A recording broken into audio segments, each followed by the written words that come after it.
44 billion US dollars. The World Bank assessment also suggests that a common electricity market for Bangladesh, Bhutan, India and Nepal can yield savings of about US $17 billion in capital costs.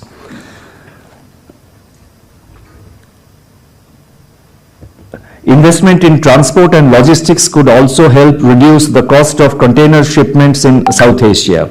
According to a study by the IMF, which was conducted in 2019, on South Asia, more than 150 million people will enter the South Asian labor force by 2030. The dependency ratio is expected to continue ebbing for almost 2 decades, indicating the strong demographic dividend of the dividend the region is set to benefit from. Now, with these positive, with this kind of positive factors, the point is there are critical challenges which I think Antoinette has very rightly, she has captured some of them very quickly, and these are the policy challenges which the entire South Asian region faces. And these challenges, as you know, have been accentuated because of the impact of the COVID-19, the spillovers from the war in Ukraine, the spillovers from globalization of inflation, the spillovers from financial market tightening that's happening all over the world due to almost a synchronized and simultaneous tightening of monetary policies in most of the countries. Now, in these circumstances, I would now like to focus on some of the desirable policy priorities for the South Asian region, and I have identified 6 such policy priorities. The first policy priority for the South Asian region is obviously taming inflation.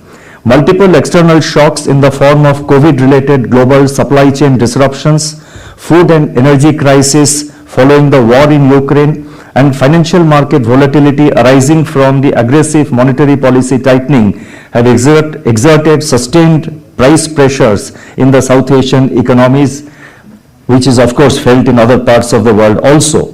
Now, during the first 3 quarters of 2022, food price inflation in South Asia averaged more than 20%, and that's pretty high.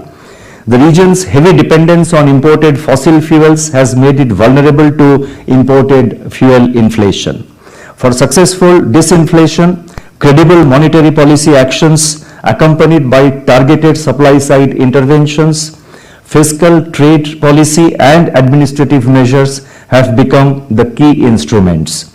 While the recent softening of commodity prices and supply chain bottlenecks should help in lowering inflation going ahead, risks to growth and investment outlook may rise if inflation persists at high levels.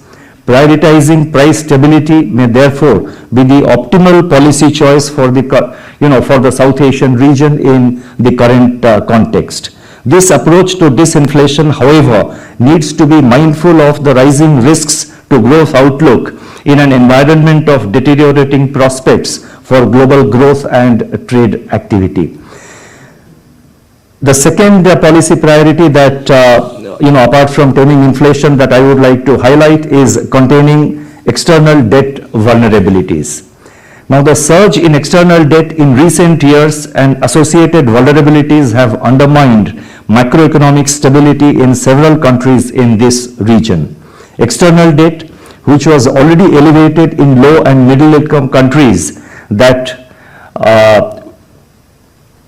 external debt which was already elevated in low and middle income countries that includes all the South Asian economies in the pre-pandemic period surged to US $9.3 trillion in 2021 from 8.2 trillion in 2019, an increase of 1.1 trillion during these 2 years from 2019 to 2021.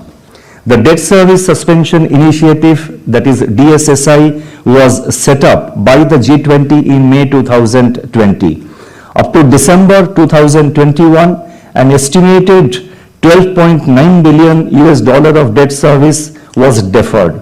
According to World Bank, 60% of the 73 DSSI eligible countries are at high risk of debt distress or are already experiencing it. It is estimated that total external debt service payments on public and publicly guaranteed debt by poorest countries may rise by 35% to about 62 billion US dollar in 2022 and to remain high up to 2024 due to rising global interest rates and the compounding of interest on DSSI debt service deferrals. Even though the participation of private creditors was encouraged in the DSSI, their response has not been encouraging. There has been a notable shift in the creditor composition of low and middle income countries between 2010 and 2021.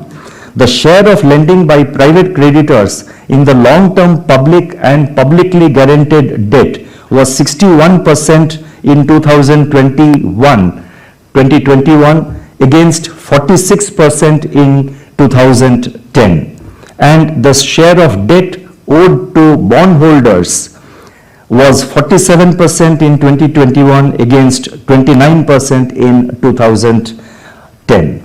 A distinct shift in the creditor base over time in favor of private lenders and non-Paris Club official creditors has added a new dimension to debt restructuring processes, especially for the low-income IDA-eligible debtor countries. The share of debt owed to non-Paris Club creditors rose to 68% in 2021 from 42% in 2010. The increasing reliance on private creditors has raised debt service costs and complicated creditor coordination in debt resolution efforts. During 2010 to 2021, the average maturity on loans from private creditors was 12 years as compared with 26 years for loans from official creditors, and the average interest rate on loans from private creditors was 5% vis-a-vis 2% on loans from official creditors. Now, in this context, the role of multilateral organizations, but I have given too many data. Now it's, I thought actually for quite a while whether I should have it in a lecture or I should just leave it out. But I thought these are important pieces of numbers which are important to place things in perspective, which makes us understand the whole, the whole scenario much better, and also can guide us, especially the policymakers, the central banks and the fiscal authorities, to deal with these debt resolution efforts. A copy of my address will be uploaded in the RBI website soon after this address is over. So those of you who are interested may like to have a look at this, especially with regard to the numbers, if not the content or the arguments, but at least the numbers are important. Now, in this context, the role of multilateral organizations, particularly the IMF and the World Bank, it becomes crucial in making debt treatment efforts more effective, while also strengthening the mechanism of, while also strengthening the mechanism of recording, reporting, and analysis of debt data so as to enhance transparency and preserve debt sustainability. The IMF's role in capacity building in the region with a focus on region-specific macro dynamics, policy effectiveness challenges and economic aspirations of the nations would also be extremely useful. I now move to the third aspect of the third policy priority for the region, and this is in my view. That is with regard to, that focuses on raising productivity. While sustained and broad-based economic recovery remains the current policy focus, it is necessary to undertake deep structural reforms to raise the potential growth trajectories of the economies in the South Asian region. Ongoing global realignment of supply chains, green transition, and advances in technology offer new opportunities for investment and growth. But policies would need to create the congenial climate for attracting new private investment, with public sector taking the lead in areas that can create positive externalities such as infrastructure, health, and education. In this context, let me highlight, particularly in the context of raising productivity and what I have just said, in this context, let me highlight some specific areas of policy priority. First, undertaking desirable structural change would require an improvement in resource allocation, moving production from low productive sectors to high productive sectors and promotion of innovation. Second, skill mismatches, which is a major constraint to resource reallocation, would warrant policy focus on education and skill upgradation. This is particularly important to the South Asian region as the favorable demography of the region would require that production processes must be labor intensive while also being globally competitive. Third, while free trade and FDI have been conventionally congenial for diffusion of technology and augmentation of productivity, the region's investment on research and development must also increase from the current low levels, and the policy environment for scientific research and startups must be made more rewarding. Fourth, investment in physical infrastructure consisting of energy, transportation and telecommunication, which are prime drivers of productivity growth, also have to be enhanced. Infrastructure in the contemporary world of digital revolution would also include digital infrastructure, that is data centers, cellular towers and fiber connectivity with an emphasis on scalability and resilience. Fintech, e-commerce, edtech, health tech and food tech are the new age growth propellers and need quality internet connectivity and reliable digital payment systems. I now turn to the fourth area of policy priority, and that is strengthening cooperation for energy security. The South Asian region has a high reliance on fossil fuels and imported energy, making the region vulnerable to volatile oil, gas and coal prices. In view of the dominating influence of geopolitical factors in driving global energy market dynamics, the region needs to strengthen energy cooperation arrangements so as to enhance resilience to external shocks. India and Bangladesh have already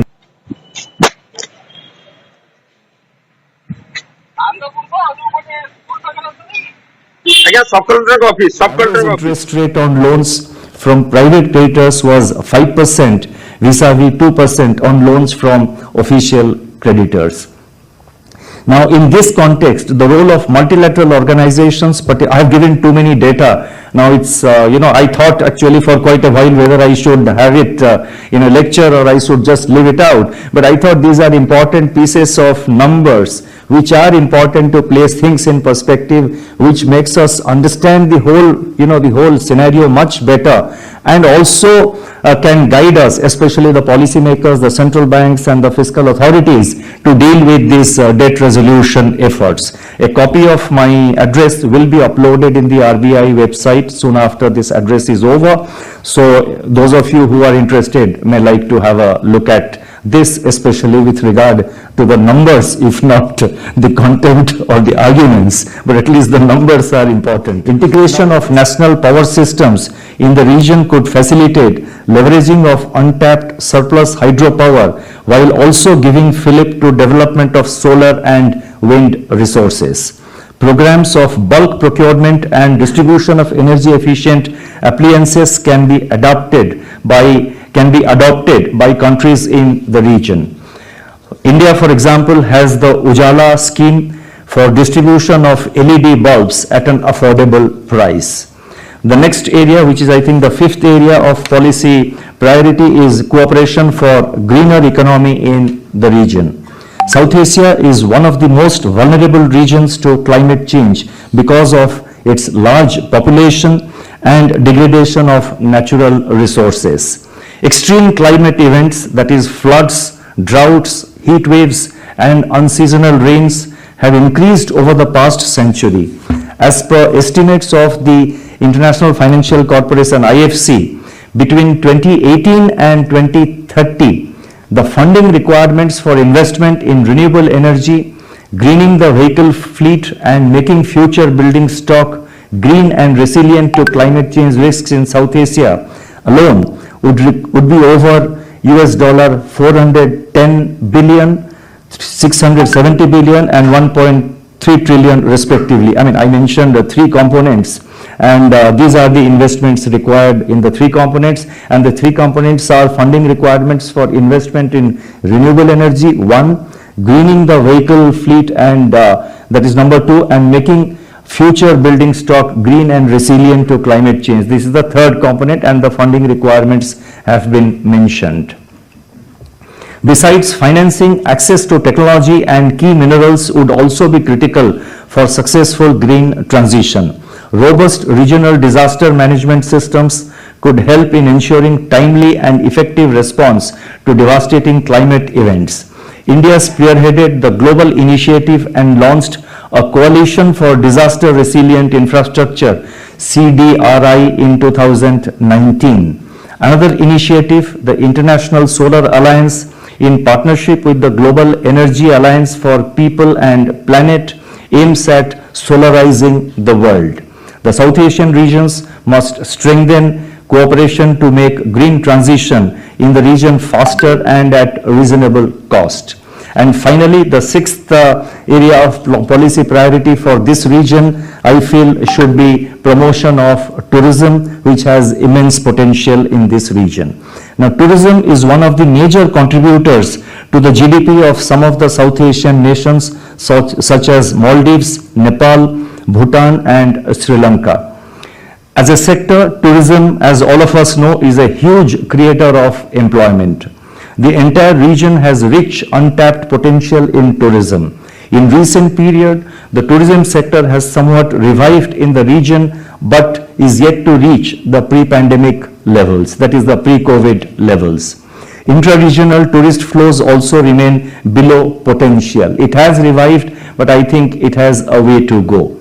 Regional initiatives such as religious tourism circuits spanning countries that have common historical and cultural footprint, adventure tourism circuits, and medical, spiritual, or Ayurveda circuits can help boost tourism industry and create a vibrant regional value chain. Let me now try and conclude. With the global trade outlook for 2023 overcast, greater intra-regional trade in the South Asian region can enhance opportunities for growth and employment in this region. At the central bank level, a key dimension for cooperation in the region has been learning from each other on common goals and challenges, such as infrastructure financing, digital financial inclusion, reducing the cost of cross-border remittances by linking with the UPI system, and unconventional monetary policy, to name a few. Rupee settlement of cross-border trade and central bank digital currency, where the Reserve Bank of India has already started moving forward, can also be areas of greater cooperation in the future. Finally, let me just say that the book to be released today provides plenty of new ideas for forging cooperation in the region and seeking solutions to common problems through right policy interventions. I appreciate the efforts of the authors whose contributions have made this book possible. I do believe that the discussions during the day on policy choices will help us in reshaping the future prospects of the South Asian region. I will stop here. Thank you very much for your hearing.